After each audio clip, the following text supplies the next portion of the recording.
तयंग नहीं चाहता था कि अगर जोंगकुक हिले तो उसके हाथ पर कोई निशान पड़ जाए।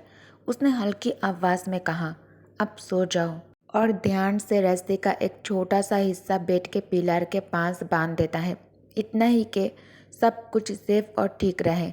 उसके बाद तयंग थोड़ी देर के लिए कमरे से बाहर जाता है।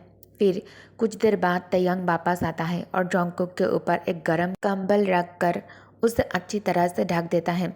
जोंगकुक कुछ देर तक बहुत ज़्यादा बेचैन रहता है, जगह बदलता रहता है, टॉस एंड टर्न करता रहता है। फिर धीरे धीरे वो शांत हो जाता है।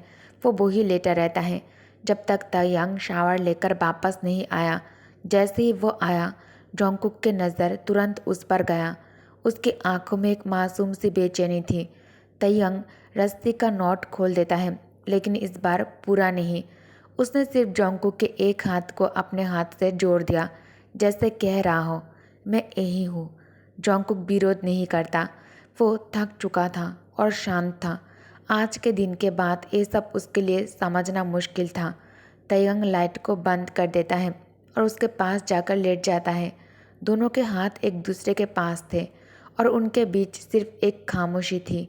अंधेरे में उसने धीरे से कहा, मत जाना, मेरे पास रहो कुकी।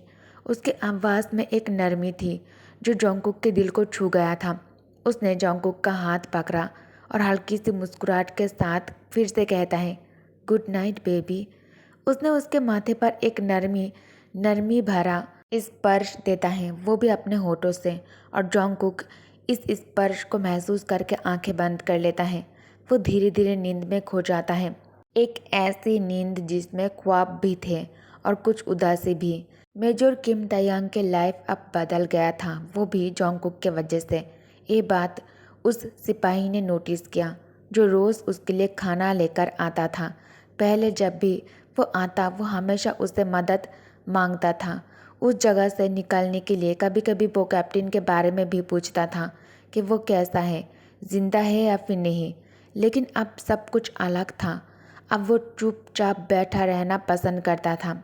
जोंगकुक अब बात नहीं करता, वो चुपचाप बस बैठा रहता और खिड़की से बाहर देखता रहता था, बिना कुछ कहे, बिना कोई शिकायत किए। ना वो अब दरवाज़ा तोड़ने की कोशिश करता था, ना खाना छोड़ता था। जो दिया जाता था वो शांत होकर खा लेता था जोंगकुक, और बस इंतज़ार करता रहता था। अब वो बिल्कुल शांत और सुनहरी हो गया था। इसने सिपाही का काम तो आसान कर दिया, लेकिन उसके दिल में अजीब सी बेचैनी भर दी थी।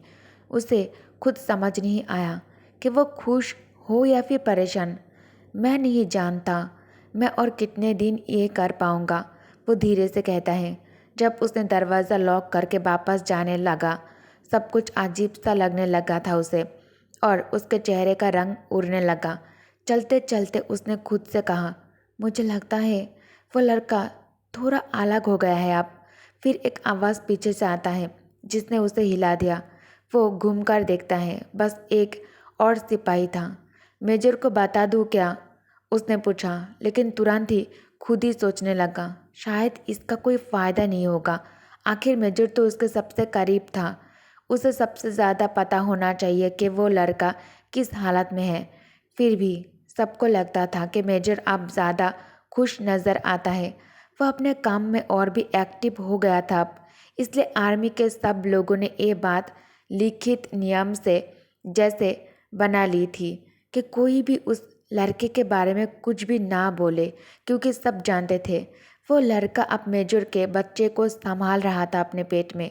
लोग कहते हैं, सिपाही ने धीरे से कहा, अगर ऐसा है तो क्या इसका मतलब ये नहीं कि वो बच्चा ड्यूक का हो सकता है? उसके साथी ने सोचकर कहा, शायद वो सच में ड्यूक किम तैयांग की ही था, वो जो बाद में भाग गया। दोनों ने इधर उधर देखा, फिर आवाज़ धीमी करके बोला, यही तो सब लोग कह रहे हैं। ये आदमी जितना भोला दिखता है वो उतना भोला नहीं है। वो ड्यूक किम तयांग के बच्चे के साथ आरविश से भागा है, अपने अंकल के साथ। बिल्कुल, दूसरा सिपाही बोला, मैंने भी सुना था कि वो लड़का पहले डॉक्टर के बेटे के सगाई उसके साथ एंगेजमेंट में था, लेकिन ड्यूक उसे अपने तरफ खींच लिया और ये कहकर वो हल्की सी सीधी सी स्थिति में बैठ जाता है। बस फिर सब कुछ बदल गया, वो कहता है। तभी उन्होंने देखा गैलरी के एंड से एक लंबी परछाई उनके तरफ बढ़ रहा था। सिपाही घबराकर तुरंत सीधा खड़ा हो जाता है। जिस आदमी के बारे में वो बातें कर रहे थे वो सामने आ चुका था। मेजर किम तयंग बिल्कुल शांत कदम से उनके तरफ आया। उसका चेहरा वैसा ही था, एक इज्जत और शांत भरा, जिससे कोई गलत बात जुड़ी ही नहीं जा सकता था। दोनों सिपाही तुरंत सैल्यूट करते हैं और वो बस एक छोटी सी नज़र देकर अंदर चला जाता है, उसी कमरे में जिसका दरवाज़ा कोई भी उसकी इजाज़त के बिना नहीं खोल सकता था। जैसे ही वो अंदर गया, दोनों ने एक सांस ली, फिर एक दूसरे को देखा और चुपचाप खड़े रहे। और फिर होटल के उस लंबे हॉलवे में जहाँ धूप के साथ एक अजीब सी खामोशी फैल गई थी, कुछ देर बाद मेजर तयंग एक किताब लेकर वहाँ वापस आता है। जॉन्गकुक उसे देखता है। उसके हाथ में रखी किताब को पहचान लेता है वो, लेकिन समझ नहीं पाता कि वो एक किताबें लेकर यहाँ क्यों आया है। पढ़ लो इसे, तयंग शांत लहजे में कहता है, जैसे किसी बच्चे से बात कर रहा हो। उसने एक किताब उठाई। ये एक मिस्ट्री नोवेल है। वो मुस्कुराता है। मुझे लगता है तुम्हें पसंद आएगा कुकी। जोंगकुक चुपचाप बैठा रहकर जोंगकुक तयंग को देखता है। वो फिर एक और किताब उठाता है। ये वाली पक्षियों के बारे में है, वो कहकर उसके सामने रखता है। तयंग ये कहकर किताब को जोंगकुक के सामने रख देता है। जोंगकुक नज़र उन सब किताबों पर बारी बारी एक बार नज़र डालता है। फूल, स्नैक्स और किताब सब कुछ उसके पास था, बस उसके दिल की आवाज़ खो गया था। ये सारी चीज़ें ड्यूक ने उसके लिए लाई थी।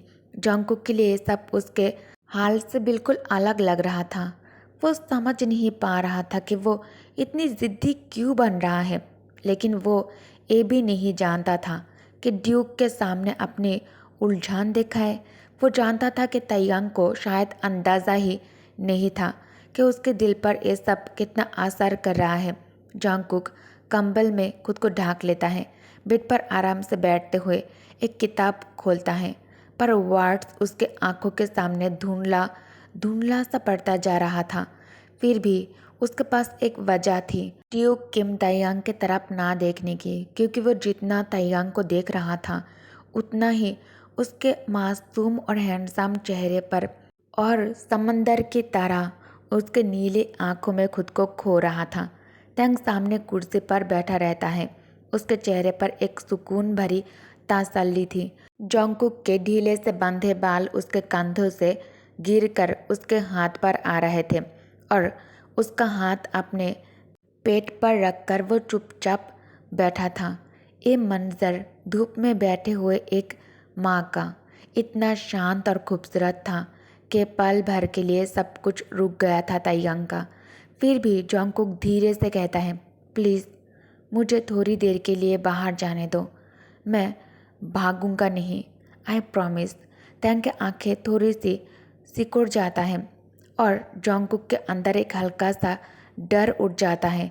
वो शांत पल उसे पसंद था और जोंगकुक के बात उसे तोड़ दिया था।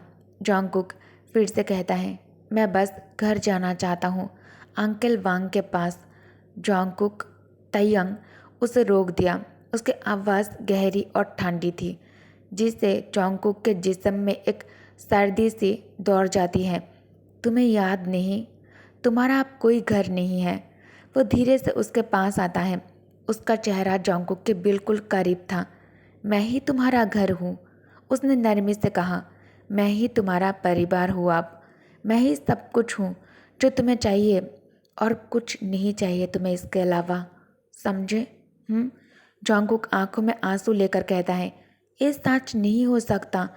तुम एक दीवानों की तरह बात कर रहे हो, साइको की तरह। तयंग उसका चेहरा हल्की सी मजबूती से पकड़ लेता है और विंडो के बाहर दिखाकर कहता है, बाहर सिर्फ खतरा है कुकी, तुम मेरे साथ सुरक्षित हो। जोंगकुक उसकी तरफ देखता रहता है और सोचता है, दुनिया के सारे धमाके और जंग भी शायद इस इंसान से कम डरावने हैं जो उसके सामने खड़ा है। ताइयंग फिर से कहता है, अपने बच्चे के बारे में सोचो, मेरे बारे में सोचो, अपने बारे में सोचो, तुम क्यों जिद कर रहे हो। ताइयंग जोंगकुक के चेहरे को हल्का सा छूता है। उसकी आवाज़ में एक नरमी थी। जोंगकुक के होठ कांप जाता है, आंखों में उदासी भर गई। जब भी वो बच्चे का जिक्र करता था, ताइयंग के चेहरे पर एक प्यार भरी मुस्कान आ जाती थी, ऐसे जैसे वो सच में एक केयरिंग फादर हो। पर जोंगकुक जानता था ये सब सिर्फ एक धोखा था उसके लिए। उसके लिए वो बच्चा सिर्फ एक जरिया था जोंगकुक को अपने पास रखने का, जोंगकुक को अपने साथ हमेशा के लिए बांध लेने का। प्लीज़, जोंगकुक कहता है, अपना हाथ अपने पेट पर रखकर मेरे बच्चे के बारे में ऐसा मत बोलो तुम। उसने अपने दिल में एक कसम खाई कि वो अपने बच्चे को किसी भी बुराई से बचाएगा। ताइयंग बस एक हल्की सी मुस्कान देता है। तुम गलत समझ रहे हो कुकी, उसने शांत लहजे में कहा। मैं इस बच्चे से प्यार करता हूँ, इसी ने तो मुझे रोका है, वरना शायद मैं तुम्हें। वो रुक गया कहते कहते और फिर एक अजीब सी मुस्कान के साथ कहता है, अब हम दोनों खुश हैं, जितना हो सकता है। जोंगकुक ताइयंग की आवाज़ को सुनता है। अब उसके टोन में कोई गुस्सा, नफरत या फिर दर्द नहीं था। वो बस शांत था, जैसे बस सच बोल रहा हो, बिना किसी ब्लेम के, बिना किसी जिद के। उसके हर लफ्ज़ में सच्चाई थी और जोंगकुक के दिल में बस एक थकान सी भर गई थी। उसने अपनी आंखें झुका ली और चुपचाप रह गया, कुछ नहीं कहा। तंग धीरे से झुकता है और जोंगकुक के माथे पर एक हल्का सा प्यार भरा चुंबन देता है। फिर वह वापस अपनी सीट पर चला जाता है और चुप रहकर बस जोंगकुक को देखता रहता है, जैसे वह कोई सुंदर तस्वीर हो, एक मास्टरपीस जिसे वो बस देखता रहना चाहता हो। कुछ देर बाद शाम ढल जाता है। ताइयंग उसे अपने बाहों में संभाल कर उठा लेता है और आराम से उसे बेड पर लेटा देता है। उसका सीना जोंगकुक के पीठ के साथ लग गया और जोंगकुक महसूस किया कि उसका जिस्म कुछ ज़्यादा ही गर्म है। लगता है मुझे बुखार है, उसने धीमी आवाज़ में कहा। ताइयंग थोड़ा चिंता भरे नज़र से जोंगकुक की तरफ देखता है, अपना हाथ उसके माथे पर रखा और कहा, तुम्हारा टेम्परेचर थोड़ा हाई लग रहा है, रेस्ट करो। जोंगकुक सिर्फ हल्की सी हाँ में सिर हिला देता है और कहता है, मुझे सिर्फ थोड़ा आराम चाहिए। फिर उसने आंखें बंद कर लेता है और एक गहरी सांस लेकर चुप हो जाता है।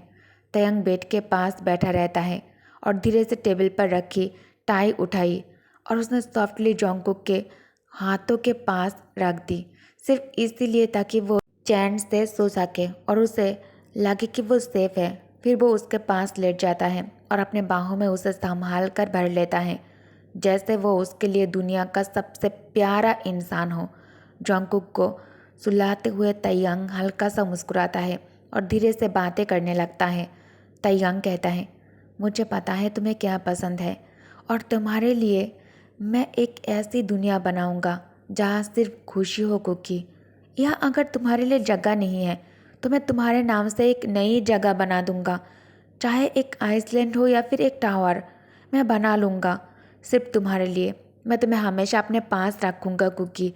उसके लफ्ज़ में एक नशा था, एक सपना जहाँ सिर्फ दोनों होते, जोंगकुक और ड्यूक किम ताइयंग, एक दूसरे के साथ और कोई नहीं। मुझे तुमसे प्यार है कुकी। ताइयंग फुसफुसाकर ये बात जोंगकुक के कान में कहता है। जब जोंगकुक सो चुका था और उसके चेहरे पर एक सुकून भरी मुस्कान थी। वो प्यार का इजहार शब्दों में नहीं लेकिन दिल से कहा गया था और एक दिन ताइयंग जानता था वो उसके आंखों में देखकर एक कह पाएगा, मैं तुम्हें कभी खोना नहीं चाहता। ताइयंग धीमी सी आवाज़ में कहता है। जोंगकुक के कान के पास झुककर कहा। जब वो कब का सो चुका था, सपनों में उसके मीठी बातें महसूस करते हुए, वो अभी भी एक एहसास में था, एक ऐसी बात जो शब्दों से नहीं सिर्फ दिल से समझा जा सकता था। फिलहाल तो तंग अपनी फीलिंग्स सिर्फ इसी तरह बयान कर सकता था, लेकिन एक दिन शायद वो बहुत जल्द आएगा। वो चाहेगा उसे सीधा आंखों में देखकर कहना, उन हसीन हरियाली भरी आंखों में जिन्हें वो हमेशा अपने पास रखना चाहता था। और जब वो दिन आएगा शायद उसका हर लफ्ज़, हर एहसास उसके प्यार का सच बन चुका होगा। ओके गाइस, तो इस पार्ट को मैं यही एंड करती हूँ। और हाँ, आज के एपिसोड आप लोगों को कैसी लगी कमेंट करके ज़रूर बताना। Okay, thank you for watching, bye bye.